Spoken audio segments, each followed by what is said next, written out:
Hello and welcome to today's episode of the Jacksonville Jaguars Insider Podcast. My name is John Shipley, your host and beat reporter, and I've been your beat reporter covering the Jacksonville Jaguars for On SI every single day since August 2019, and we are continuing to move forward through another training camp together.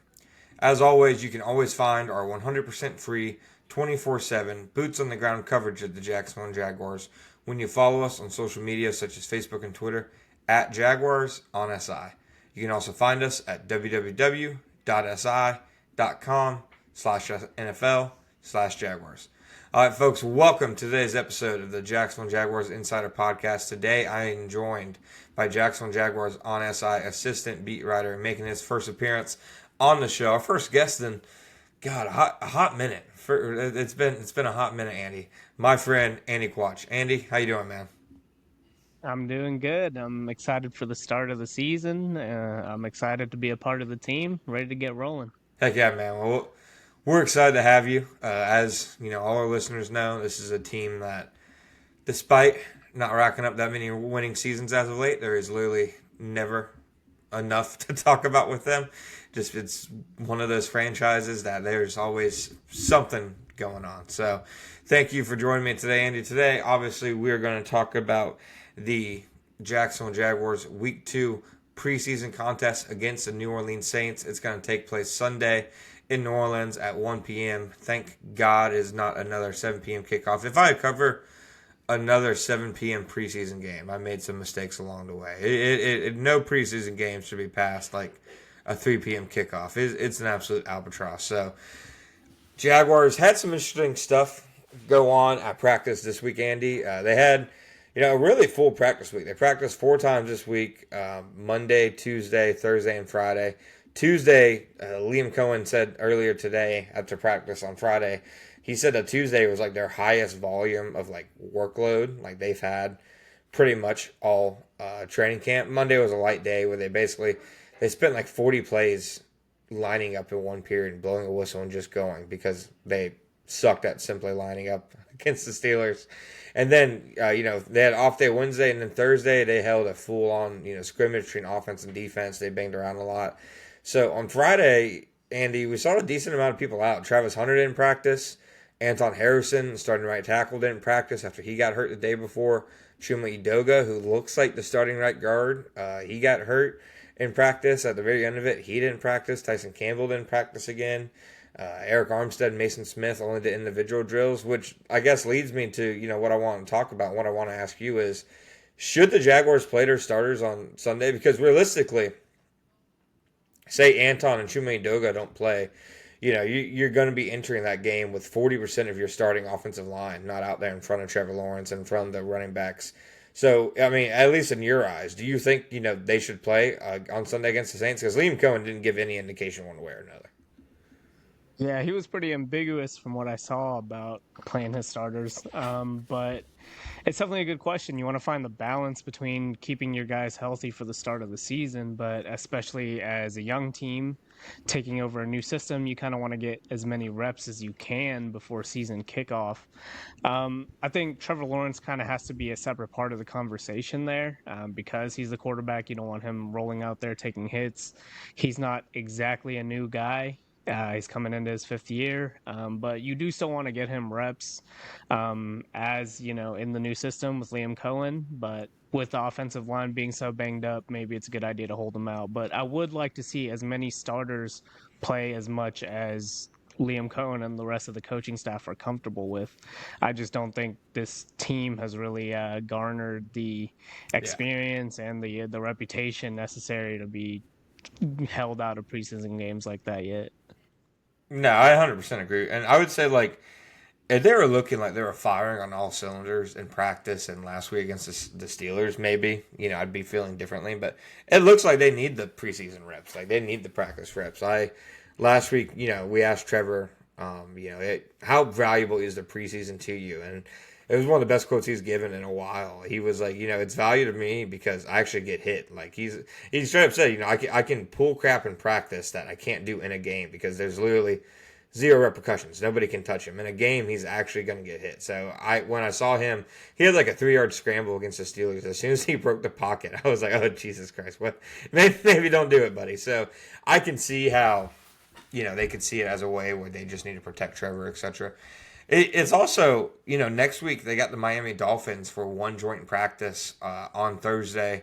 We'll be there on site for the joint practice, not at the game, but we'll be there in Miami on Thursday for the practice. Liam Cohen has said, like he said last week before the Steelers game, essentially if they had a joint practice with the team and their starters got a lot of work, they probably wouldn't play against the Steelers. So I'm envisioning, their starters get a lot of work against the Dolphins next Thursday, so probably don't play next week either. If they don't play this week, then their starters aren't really hitting the field together again until week 1 against the Panthers, which is several weeks away. So it's definitely a balancing act. It's something that, to me, probably one of the early tests of Cohen as a head coach, just because they are genuinely banged up like a good bit right now. I went through the names: Anton, Chuma Edoga, Travis Hunter, Tyson Campbell, Mason Smith, and Eric Armstead have been hurt. You have Buster Brown still hurt. You have Caleb Ransaw, a rookie safety. He's been out. Jalen McLeod, the rookie linebacker, he's been out. The swing tackle, Cole Van Lannon, he's been out. There's not like a short list of dudes, and they aren't the only team dealing with that. Most are, but it's definitely something they have to navigate. So, speaking of the guys who are banged up, you mentioned the offensive line and how much it seems like they're really kind of facing some of those injury struggles right now. What do you think would be like the ideal starting five? Because to me, they have rotated so many guys that I don't even know if they know who their starting five is. Like, for example, in the scrimmage on Thursday, I saw 6 different dudes take reps with the first or second team at right tackle. Part of it obviously was because Anton got hurt, I'd imagine, but Fred Johnson played right tackle. Walker Little, who we've known for years is pretty much a left tackle only, played right tackle. Chuma Edoga played right tackle. Patrick McCarry played right tackle. Wyatt Milam played right tackle. The last 3 names I mentioned are all guards for 2. So, I guess to you, how do you envision the offensive line playing out? And does it matter, in your opinion, that it doesn't really seem like they know who their starting 5 is at this point? Second preseason game popping up. Yeah, it's a double-edged sword, and I kind of covered some of the quotes that the OC Grant Udinsky said about this, and he said it's an encouraging sign to see some of the players step up amid injuries and be able to shift in and out of different spots, and showing off that versatility is key, especially going through the thick of the regular season where you're going to have guys in and out with injuries or just rotating different spots depending on rest and stuff. But yeah, it is a little concerning for sure that they don't have a solidified starting 5 yet there. I mean, we know Robert Hainsey's going to start For at sure. center, and then Walker Little is going to start at tackle, but outside of that, you could kind of see things coming in and out here. You want to see Anton Harrison step up after kind of a shaky rookie year, so hopefully he can lock down that other starting tackle spot. I want to see Wyatt Milam step up because they invested in him pretty heavily in the draft as well. But yeah, we're gonna have to pay attention to that. And going back to starting in the preseason game, there's some opportunities for some of the guys that are a little bit behind here to step up and show what they can do against the Saints. So hopefully we get some good reps there. No, 100%. I agree with that. I think, like you said, you can lock in Hainsey at center. I think you can lock in Walker Little at left tackle just because I don't know who else is playing left tackle. I can confidently say I don't think it'll be Fred Johnson. Anton is their best pass protector, and he's their highest ceiling offensive lineman in general. His rookie year, 2023, really encouraging. Last year, just super up and down. Their offensive line coach told me after OTAs, he was like, Anton might be the most athletically gifted offensive tackle I've been around, but he just said the inconsistency is just too high variance for them. So definitely seems like they have a couple different options to have. I'm interested to see how it shakes out, because you would think, at least after the second preseason game, as you start kind of getting ready for week 1, start game planning stuff, you would think then that's when you would want to know who your guys are. But right now, it seems like the competition is higher now than it was the first couple weeks of camp. So It's the Jaguars way, doing stuff backwards and trying to, hope it works out. So, all right, last thing we'll leave with, obviously we don't know who's playing on Sunday. I think we can kind of presume a few people who will and won't. For you, Andy, who's one guy that you got your eye on against the Saints? I definitely want to shout out John Wolford, Bishop Kenny legend. Yeah, I'd love to see him get some good reps in there, but I definitely want to pay attention to the wide receiver three battle between De'Ami Brown and Parker Washington.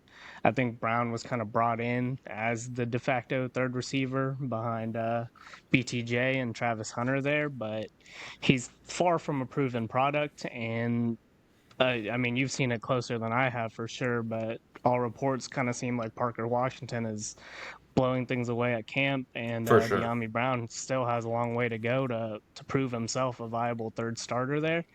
And especially if the starters aren't going to get a ton of reps, that gives Parker Washington a good opportunity to kind of prove himself as a known product with the Jaguars. So I'm going to be keeping an eye out on that for sure. No, 100%. This will sound like a hot take, and I recognize it, and I just want to say I know that training camp isn't regular season. I'd say Parker Washington has had the best camp of any receiver. Like that's including Brian Thomas, that's including Travis Hunter. I think Brian Thomas is one of the 10 best receivers in football.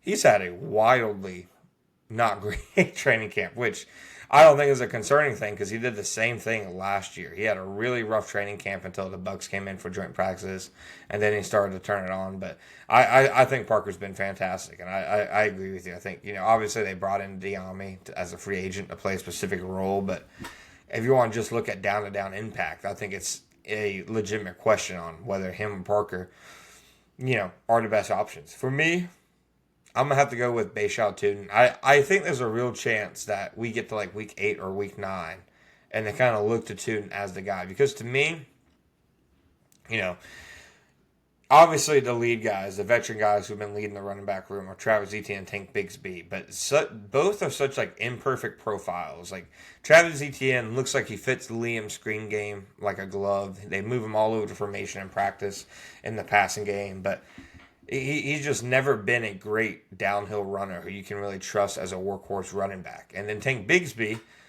excellent downhill runner, runs like a bat out of hell, but I would argue is, and I know this might sound hyperbolic, but I believe it.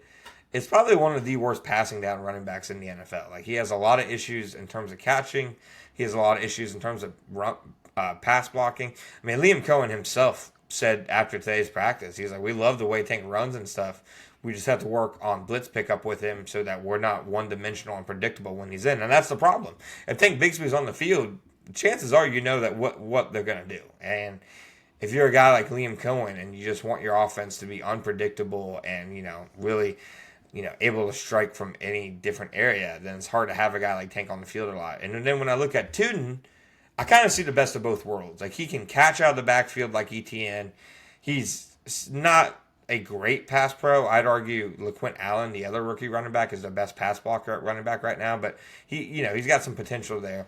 But he can also run downhill and get yards after contact like Tank Bigsby. Shows really good vision, really good ability to find the cutback lane. I'm interested in watching Tuden, in this preseason game. If I was them, I would give Tuden heavy workload. Let him be the guy for maybe the entire first half, and just see how the offense kind of moves with him at the helm. So, I'm definitely with you though. I think the receiver 3 battle will be fascinating to watch. But Jaguars play the Saints this Sunday at 1 p.m. We will have all kinds of coverage for you on Jaguars on SI. Again, Andy's been fantastic, folks. He's been doing, daily articles for us, helping out. He's been doing fantasy betting stuff that I highly recommend because, as you guys all know, I have lost most of you fantasy leagues over the last couple of years. Andy, I was of the opinion that, one, Gabe Davis would see more targets than Brian Thomas last year, but I'm going to take a mulligan because Gabe Davis was hurt at like week 2, so I don't completely take the blame for that. But I also told people Calvin Ridley would be like top 3 in receiving yardage the year before, and for about 13 weeks straight, I said, this is a Calvin Ridley week, and I was right maybe 2 or 3 times. So Andy is here to save you guys from my fantasy football recommendations. I'm personally hanging them up. I appreciate the fantasy community as unhinged as some of the spears of Twitter of it are, but Thank you, Andy, for joining me. I'm glad to have you on board. Make sure you guys, go find him and his work on Jaguars on SI. As always, please go find us on Spotify, Apple Podcasts, all other podcast platforms. Go ahead and shoot us a like, review, follow, subscription, whatever you got to do at the Jacksonville Jaguars Insider Podcast.